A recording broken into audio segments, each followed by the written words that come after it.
Hello, everyone, and welcome into Post-Show Headlines. I'm Andrew Salciunas. This is John Kincade. Who finds the Andy Griffith Show unfunny, and he watched it. Yeah, my dad used to make me watch it, and it was nice. It was father-son, it's beautiful. Yeah. The age gaps was always questionable to me, but whatever. Yeah, exactly. Could have been grandfather and son. So this is Post-Show Headlines Listener Sent In Questions edition, all right? And then tomorrow, it's going to be the Birds pregame plan. All right? So today, listeners sent in questions. You send them to John because I'm really bad at my phone and email and everything. So that's why John's the guy. DMs on Twitter, DMs on Instagram, and emails because we have a collection of all. And you have a bunch of them, which is great. Okay, here we go today. Let's go to Sando. What's up, Sando? Never heard that one before. Sando. I know Mike Sando. I do too, from Phoenix. Yes. So that's good writer. So maybe it's just but his Sando, last it's name. not Mike Sando. The current Eagle that you would most like to co-host a show with. Mine is an easy answer. It's Landon Dickerson. Yeah, I was going to go with Landon. Gotten to know Landon a little bit. Landon is hilarious. Landon is candid. Mm-hmm. Landon is old school football, but still a very down-to-earth guy. And I think he would let it fly. Yeah. I think he's one of those guys that would let it fly. So for me, Landon Dickerson is a guy that I would absolutely choose. All right, so I want the show to be good. So respectfully, Jalen, I love you. It wouldn't be a great show. It would be horrible. Main thing. So that'd be the name of the show. It would suck. So Saquon, because I think he's got a future in it. Oh, yeah. He's like, the way he's already a media personality. But remember, it's got to be a good show content-wise. Yeah. Saquon on the content? Yeah, I think Saquon's really? good with the content. See, I sort of see he's like Jalen Light. No. See, I think I don't think he lets it fly. No. I think he thinks so. There's a player I thought you'd pick right off the bat. Well, I think Lyman and Landon Dickerson would be a good one. How about I'll go bust out. Fred Johnson seems like a guy I'd want to do. Big Fred, be great. I would love to do a show with Fred Johnson. Hey, how about a cocktail in Jamaica? Yeah. Big now, who do you think I was going to say? I thought you were going to say Jordan Mailata because Jordan Mailata is just so exactly. But Jordan Mailata is just so much, just so fantastic. But the listener doesn't know. I'll give you one more that I love his personality. Who's that? I just don't know if he's like fun. I don't know. Yeah. Like I've never interacted with him. Zach Bond seems like a freaking awesome dude. Right. I still remember one of his first press conferences when we were starting to see the success of Zach Bond. He was like, "This team, this locker room has allowed me to be me." Okay. Because he transferred in college. Sure. And then he also obviously was with the Saints. Comes here. Not allows me to be me in terms of a football player, but as a person. As a person. So clearly there's something with this locker room, and I wonder if he continues to sort of open up what that would mean for his future in terms of, TVs and stuff. By the way, the questions, the listener questions are all Phillies Eagles related this week. Nothing outlandish. This week is not. We usually go with some odd questions. Yeah. This week I kept it more sports oriented. Dana, hello, on email, and Dana is a female. Dana is also another female school teacher. Is it Dana O'Neill? No. There's another writer. Dana likes our show, and she's a school teacher. Thank you. So we have a lot of female school teachers that like the show. About that. You get to address the Phillies pre-playoffs. No more than 2 minutes. Topper gives you an opportunity to send a message to the team. Give us a little bit of a synopsis of what the message is. This could be your last time together. I would obviously, you're putting me on the spot, but that would be my message. Like, this is your last time together. You've seen the high point, getting to the World Series. You saw the low point when you had a ridiculously bad collapse against the Diamondbacks and your awful series against the Mets. This could be your last time. You're a free agent. You're a free agent. You're a free agent. You're a free agent. You might be traded, Nick Castellanos. This is the last time with this group we see how you love each other, because they do. Mm-hmm. That group loves each other.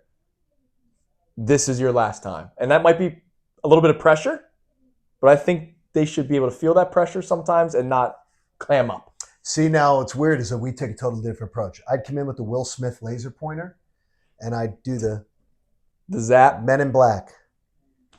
I want you to forget 2020 through to 2024. Forget those Octobers. Because every one of those Octobers ended in a real painful fashion.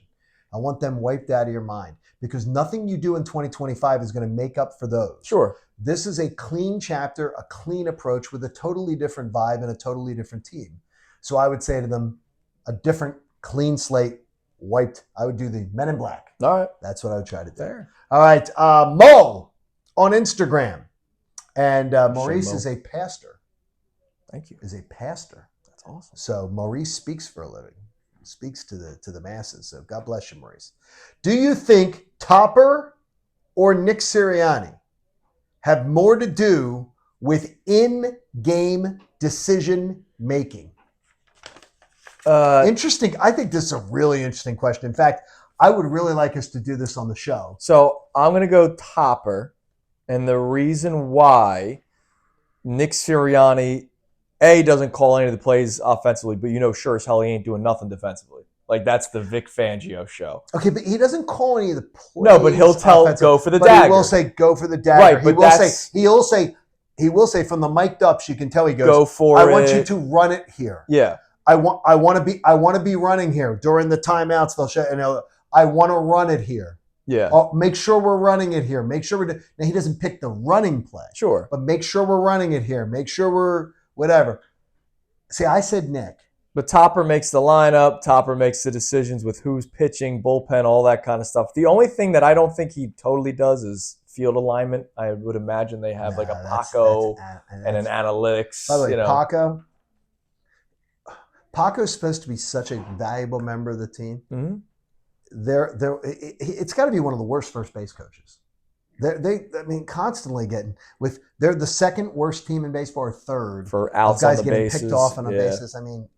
Remember when Davey Lopes was here? Yeah, back in the day. And then I'm not saying he went back to the Dodgers and he was great amazing. there. I'm just saying is that you can tell when you get a really good one or a really bad one. You can tell it's impossible to do it. But it's weird. I thought Nick. You think? I say you Topper. think Topper. Yeah. So there's an answer there. This is Shakir. What's up, Shakir? Shakir, which is Khalil Shakir, Shaquille wide O'Neal. receiver of the Buffalo Bills. Shaquille O'Neal's son is that? Shakir. Do you go into most Eagles-Phillies games thinking that we have the head coach or manager advantage? Because Shakir says he does not. But he loves that these teams win a lot. Yeah, I go player first before I think of coaches. Like, that's why, again, Eagles-Chiefs, with all due respect to Nick, I still go, if you're asking Andy Reid's the edge. Big Red or Nick, I'm picking Big Red, but you heard how confident I was last week. But he did say most Phillies-Eagles games. Do you go into most Phillies-Eagles games thinking that we don't have the edge at manager or coach? Well, I don't know. Baseball's so hard. Because baseball, I don't know. I Baseball's don't know what. hard. I'll tell you this. I know Bruce Bochy from talking to him quite a few times and hearing about him and that Bruce Bochy's heavily the players will talk about him right. He's Dusty Baker back in the day. Yeah. His players talk about, I don't know. But Dusty Baker wasn't an analytics guy. No, he wasn't. I don't know what the advantage is, right? I think here's the thing with baseball. You remember the bad decisions. Sure. Much more than the good decisions. And we harp on I harp on the bad decisions much more than we harp on the good decisions. Right. I think of Kevin Cash with the Rays. When he pulled Blake Snell in that one playoff. Gosh. I thought that was the dumbest things I've ever seen. But does that make him a bad manager? They were in the ALCS. Is he a bad decision? No, bad decision. Right? So that's what, but I remember that more than any other decision Kevin Cash has ever made. And it's the business we're in because we do tend to, or I tend to, you do too sometimes. Mm-hmm. Sometimes I do more. Harp on the bad decision just tends to be the one. Yeah. I'll never forget. Well, Zach Wheeler, I know how much gotcha. 2022 was. I'll never forget him getting pulled out of that game. But football, I think it's more noticeable, but I value the talent on the field more than the coaching. Okay, last up, Malcolm on Instagram asks this question. Which team's players would you rather be a teammate of? Phillies players or Eagles players? Eagles, because I think I'm held more accountable. And I like Explain that. I like accountability. Yeah. You do. You definitely do. And not that the Phillies finally Alec Boehm, the benching last year. Sure. I just that the Eagles culture, we hear about it all the time. We hear how great the locker room is for the Phillies, the way Rob Thomson allows them to be them, but there's something to culture and accountability and success and all that kind of stuff. Like, not the Phillies aren't a winning organization right now, not historically, No. right now. It's just there's something about the Eagles where you hear how people talk about the Eagles. When it's not hot take You're crap, absolutely true. it's like, wow, look at this organization. I would want to be a part of that. The Phillies are much more. There are little factions within the Phillies. Sure.